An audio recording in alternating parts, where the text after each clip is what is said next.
যুদ্ধাপরাধীদের চূড়ান্ত রায়ের বিষয়টি সামনে রেখে পরিকল্পিতভাবে দেশকে অস্থিতিশীল করার চেষ্টা চলছে বলে মন্তব্য করেছেন স্বরাষ্ট্রমন্ত্রী আসাদুজ্জামান খান কামাল। সকালে জাতীয় প্রেসক্লাব মিলনায়তনে মুক্তিযোদ্ধা সৈনিক হত্যা দিবস উপলক্ষে মেজর খালেদ মোশাররফ স্মরণ সভায় তিনি এ মন্তব্য করেন। স্বরাষ্ট্রমন্ত্রী বলেন, ব্লগার হত্যায় জড়িতদের চিহ্নিত করা হয়েছে।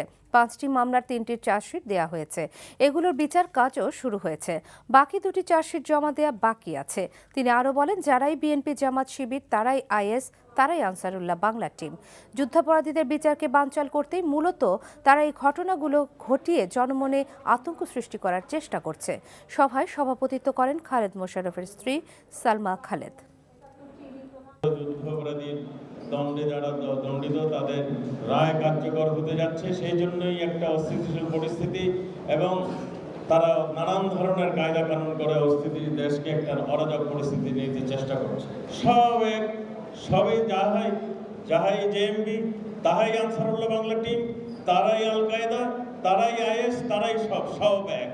এদের উত্তরসূরি যদি খুঁজে বেড়ান, সেই যুদ্ধাপরাধীদেরই দোষর সেই জামাত শিবির।